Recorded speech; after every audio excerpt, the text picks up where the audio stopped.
Now, in this segment, I think this is something that, of course, has been lighting the media up, right? This idea of really just the Epstein cover up, right?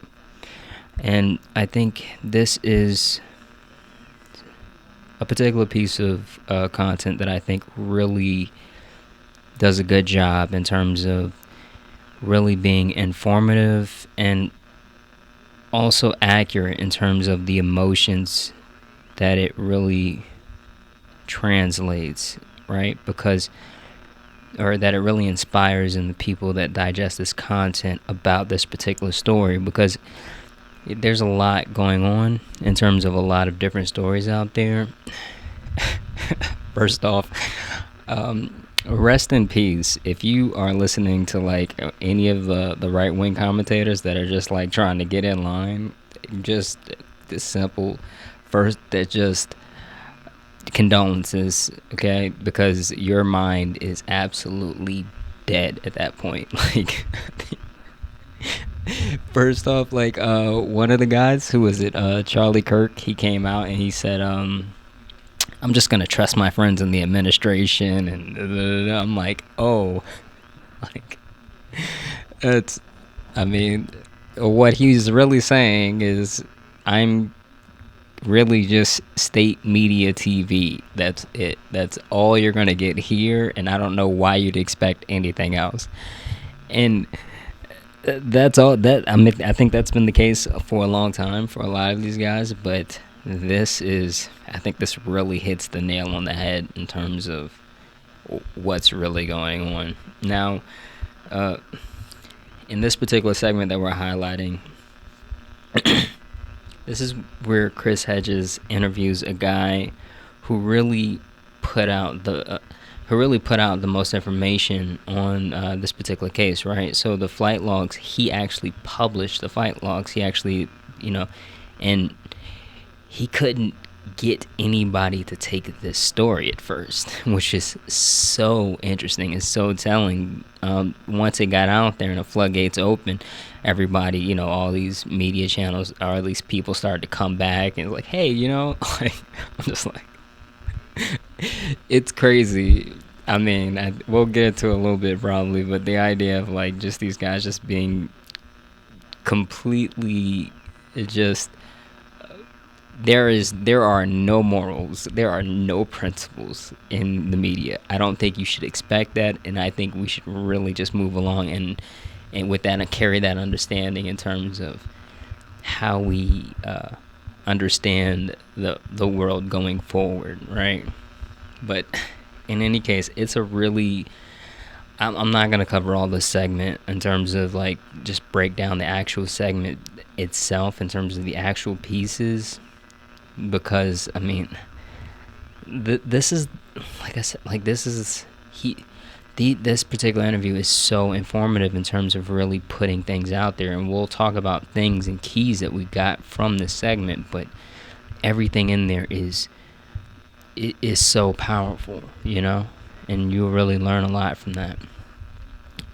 Now, when it comes down to this particular case, I think Republicans need to understand, like, that first off, like, Democrats, when they call Trump like a criminal, right? I think a lot of you guys you may see like just some, a liberal person clutching their pearls while they call him a criminal, and this is wrong, and these people need to pay, and and you think like, yeah, they're all criminals, this is our criminal that's going, like, but I think you guys really need to understand that in terms of this particular news segment really brought out that this guy's actually like a creep, like not like a creep, like, oh my god, like, like just a kind of a standard understanding of the word creep, but like a creep, like you sit next to this guy in a bar for like 2 seconds and you realize like, oh, I need to find an excuse to go to the bathroom, and then never come back. Like that. That's what we're talking about here, and you guys really should understand that, because it's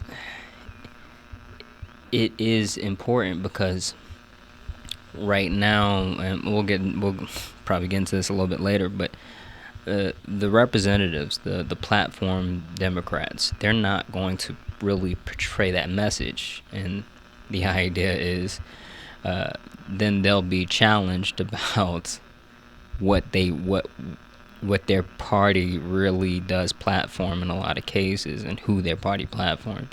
So they really can't come out about that.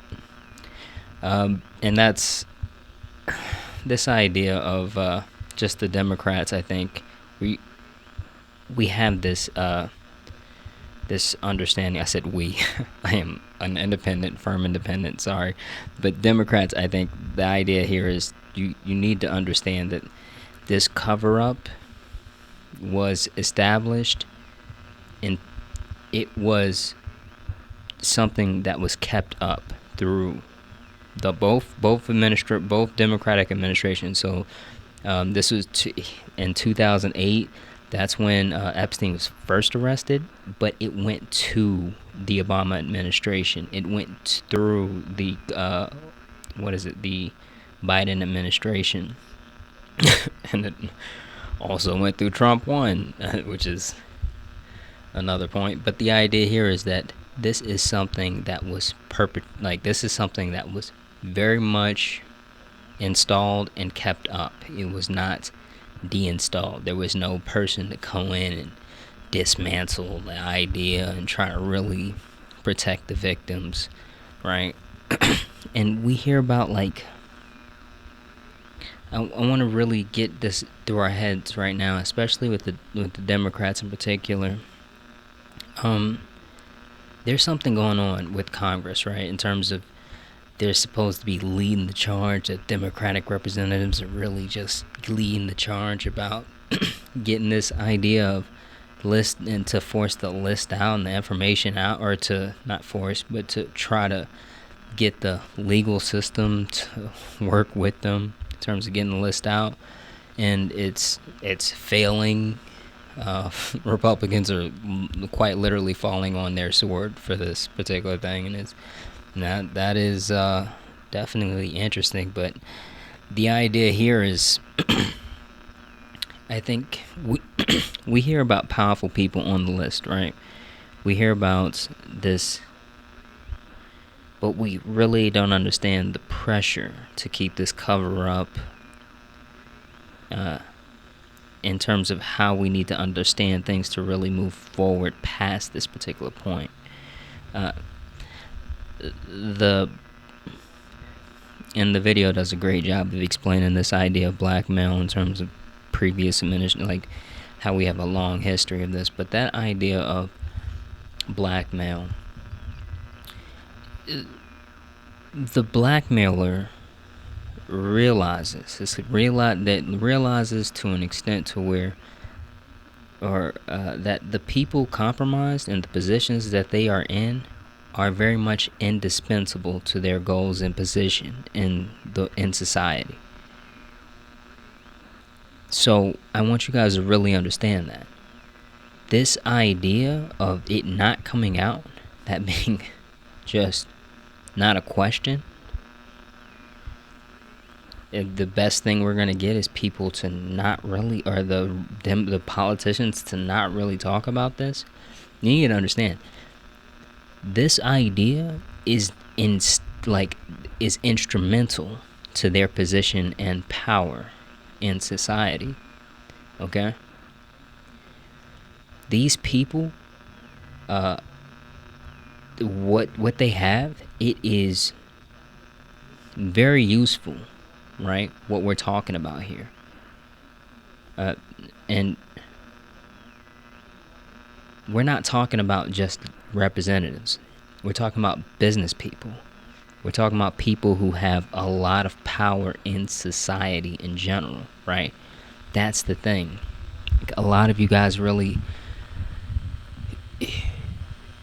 need to understand there are people that are involved in this that are very much useful in a way that may not really seem apparent to many of us, right? I think a lot of us know why politicians would be useful, but when you got legitimate uh, business people who are somehow connected to a lot of the things we interface with every day, it becomes it's going to make you squint in a way that you really didn't think about before, I believe.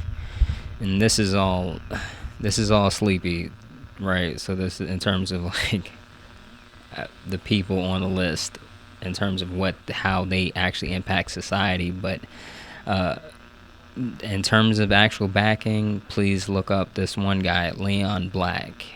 He is, I mean, he is literally he's private equity, and for I don't know who raises the flag and goes to war for private equity, but it's really, I mean, it's pretty. What's being done there is just ridiculous, right? Like I I feel so comfortable like just saying we don't need this idea in society. We don't need these people in society, and just making that blanket statement, even though there's like I've heard things like, oh, there's some good that could come out of XYZ. I'm like, yeah, this is great. We'll do without them. Like but in any case, I think this this idea, I really want to like get out this idea, because I watched some particularly like podcast, or not podcasters, but some indie media, and they're reviewing like mainstream media. And there was one particular segment where they were just like, I don't know why they're still calling this a conspiracy theory. And this was a left leaning guy, but he was just like, I don't know. He was reviewing a segment about how there's more interest in this case.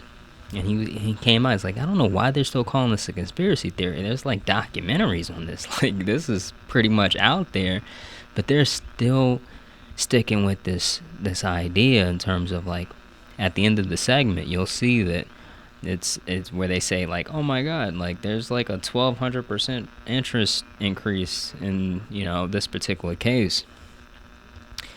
And at the end of the segment, they like, you'll see like, I forget their names, but you'll literally see like the woman come from the side, and she'll say something, and she says something like, yeah, when you provoke conspiracy theorists, this is what you get. Could have done completely without that. That wasn't even there was no sustenance really added to that idea, except for the fact of, oh, this may not even be real. like like this whole thing that we're up in a roar about, it may just be something that, hey, like, and I also heard somebody say something like, oh, I really do think he killed himself. Like, he sat in front of a camera and said it, and I'm just like, this is like a indie. This is why you got to be careful online a lot of times. Like, we talked about how a lot of the Republicans are going like just mainstream or just state media TV. A lot of like the Democratic type of indie news out there right now, it is that's what they do. That is literally what they do. They are funded and well funded by shady people, and it does not matter to them what they say. There are no morals and principles behind what they say. They get a script and they say it, just like all these other mainstream media outlets. Their job is to find a way to say that Donald Trump is spitting in your face, while they are going to still spit in your face, just from a different angle. You know what I'm saying? Like, that's the idea. And you guys, and there needs to be a solid understanding there, because, like I said, the people out there, a lot of them are just, they're real like indie. And another thing thing you guys need to understand. Media is putting these guys out here, and they're making it a point to say some girls as young as 14. When you watch this interview, I want you guys to understand something.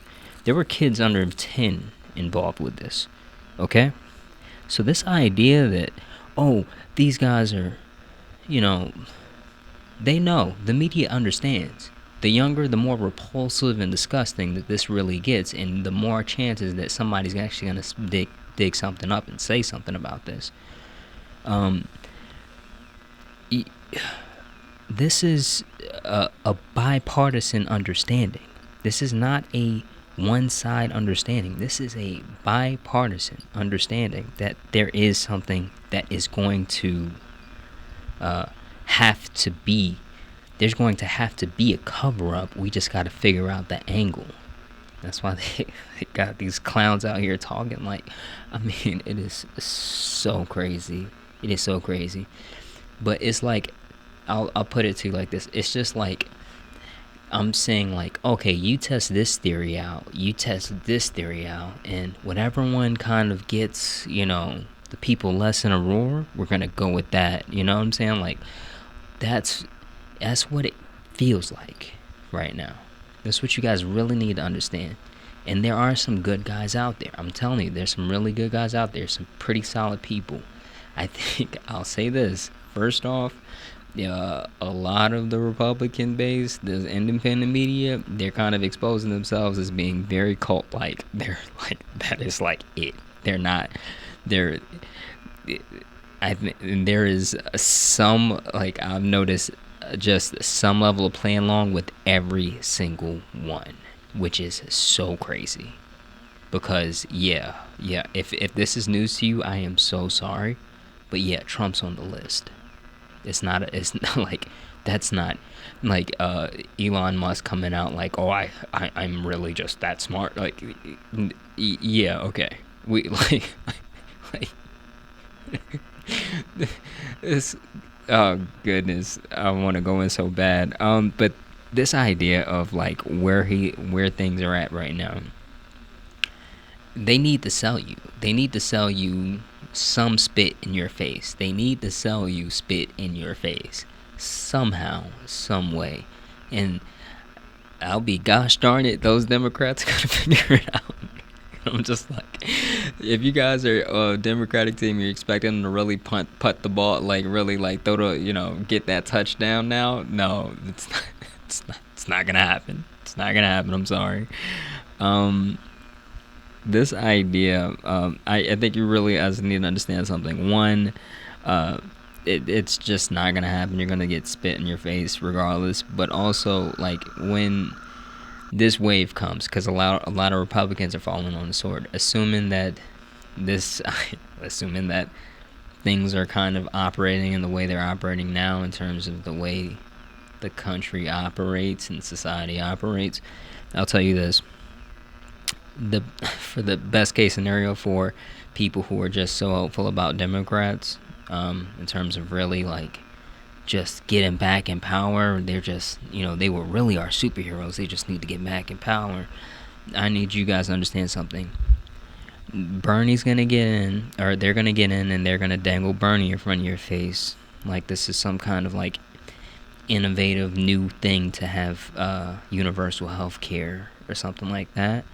And they're gonna pretend like, oh my god, like it's just so hard when we follow the rules, when we just watch this guy and this clown show take place. They're gonna pretend like, oh my god, it's just so hard. We just really need to make sure that, maybe we can kind of get something in to, maybe get some kind of like, get the old coverage back. I don't even know. We really gotta figure out this thing. That'll be the that's how that goes. Like this idea of where we're at now, in terms of an actual we'll talk about the actual what a renaissance means in terms of today. Palantir is still going to win, right? They are bipartisan in their support, right? for those, and that's important. Particularly, I know, like, I don't know why there are so many, like, just when it comes down to the threat of Palantir and just, I mean, you, like, the Republicans, they got the brainworms now, but Democrats, when it comes down to Palantir, total surveillance and stuff like that, and what's happening, they firmly have brainworms, and there's, like, that is crazy to me. But particularly the Republicans should understand that Palantir still wins, right? And whatever power Trump has given them, there's not going to be any real rollback. There's going to be, like, just Elon and the weird tech bros. They're still going to have all your data, right? There's not going to be anything significant that happens there. And this idea reminds me of how, like, the FBI under Hoover was given, like, just powers in the shadow to really expand the surveillance state, to quite literally expand the surveillance state. And you guys need to understand, they don't really have to disclose a lot of what happens. They're not going to. They're not going to talk about this idea. Oh, we're just making things more efficient, and then, some kind of some kind of, like, I'm imagined on, like, some kind of, like, Democrat who really understands whispering, like, "Hey, Trump, shut up about Palantir," and just like, there's going to be a level of understanding there. There's just already, hey, what else can we get away with? Israel will still get our weapons, our money, and they will possibly get a war. That's not gonna that's not something that changes. They'll pretend something. They'll just, like, Joe Biden let this go on for however long and whatever, and then Bernie stands up after like, I'm like, you're, like, standing up and, like, the cities and towns are in rubble. Like, this is such a clown show. Like, this is, I mean, I'll be honest with you, it's ridiculous, but that'll be your understanding. Also, your rent's gonna stay high, right? They're gonna dangle things like rent freezes, subsidized housing, and they're gonna come up with all kinds of creative ways to dress up this idea of affordability. If you don't know, houses are built to be affordable, right? It's not the idea of dressing this up is to see yourself. The people who are in those houses, they want you to see yourselves as failures. They don't want you to know that they are on the take. That is why your house rent is going up. They don't want you to know that, right? They don't want you to know that BlackRock pays them to make sure that they aren't regulated, to increase your rent, to be unaffordable. They want to dance around this idea of really just making themselves seem useful, seem like they have placements in society, when the main job of a politician should be making sure that we don't enter a war. That's the main job. That's a civilized society is defined by the number of politicians, because they realize, hey, we don't want to go to war. Let's try to make something work. That's the only job for politicians. For them to say, oh, we're going to stabilize rent, and, well, let's talk about why it's unaffordable. And this is getting to the territory of why I'm, like, really not, I'm not up for, like, the whole give and take thing. So when you guys hear me talk about the Foundry and you hear me, like, give ideas, you guys take it. If you're more political, you're able to kind of, like, do those deals and arrangements that give or take it and go as far as you can with it. This is why I don't do this whole Band-Aid game with these guys. They're, like, a lot of times it's just, I am so fed up with a lot of these people. Come back, Sleepy. All right. First off, this idea of, well, the last thing on the list. They also do the idea of, just when we talk about just regulating people in a meaningful way. Private equity is going to still, like, we're talking about if the Democrats get back into power and they're going to be the ultimate fixer to Donald Trump. Private equity isn't going to be reined in. They're not going to be regulated in any meaningful way. They pay your politicians. That's the idea here. That's what it is. They pay your politicians. They're not bipartisan. They don't care, Democrat or Republican.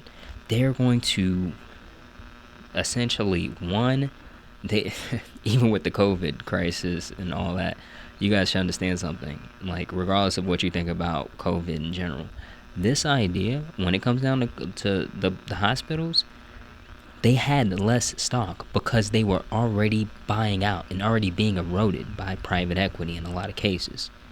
There are hospitals that are currently being closed down. Right? More Perfect Union just had some kind of segment on this particular thing, and please understand, this isn't something that you're just going to magically fix by getting the right party in office. This isn't something that just happens. When it comes down to this idea of a renaissance, you guys, I gotta be careful. You guys really need to understand something. One, that idea of the people in power, the pressures that are kind of playing in terms of this particular cover-up, that's not going to be be an important factor for the people. Won't allow for that to be an important factor. This idea of free healthcare or universal healthcare, for some reason, I don't know why, the Koch brothers did something instrumental when it came down to the Republicans in general, when it came down to pairing the rights of some kind of oil conglomerate to simply just basically destroy the world, and pairing that in terms of the government regulation that wants to stop that, pairing that idea with this idea of gun rights. And the idea is, hey, government's overreaching, man. They're and you got this guy, this is literally the owner of an oil company trying to purvey this message, the government's really overreaching, man. They want to stop, they want to force me to do all these extra hoops, and then they want to take your guns away. What? I don't know what that is. I'm not sure how that works, but the idea here is universal healthcare should not be. That's not a the idea of Democrats. That needs to be studied in terms of the psychology here, for people to think that, oh no, this isn't a conservative thing. Where they have healthcare, they have universal healthcare in quote unquote first world societies. That's what it is. That's not because it is. You don't want corporations getting people down to the idea of numbers. You don't want them treating other people like numbers. It's extremely important. This idea first in Palantir,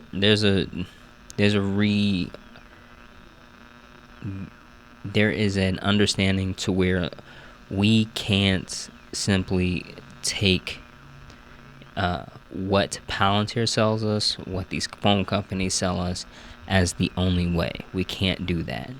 That's not something that we're going to be able to continue with. If you guys have any experience with the world before the age of the internet, you understand that, hey, these guys are probably not the best people to rely on in terms of the future of society, and they'll be regulated in a meaningful way at very least. This idea of sending our weapons and money to Israel, no, that's not a thing. That's absolutely not a thing. I want you guys to understand something. The Israeli government represents Jewish people as much as the CIA represents American people. That is it. That stops. There is no, we're going to give you weapons to, do what you want in the Middle East. Or, God forbid, you're going to get just a war, all-out war for your gains in the Middle East. Just ridiculous. The idea of there is no rent freezes or subsidized housing because, like I said, housing is built to be affordable to the populace. You don't see golden houses coming up because there's no people who can afford to buy a golden house. There shouldn't be stop trying to sell the idea that, we just need to make housing affordable. No, you need to, I'm going to get on a rant, and it's already an hour? Jeez, okay, 1 second. Your government, okay, and private equity is reined in, okay? You guys need to understand something. Right now, the more we yell that we're free, the more we look like just basic, mental patients being held hostage. That's really what it is right now, okay? And particularly by our Pentagon. And we got to remember what this idea of America, this experiment really is, and what's really is and what's really supposed to be, not what it is and how it actually comes out and how it's manifesting today, how it was supposed to manifest, okay? And it's simple, we got to stop accepting less.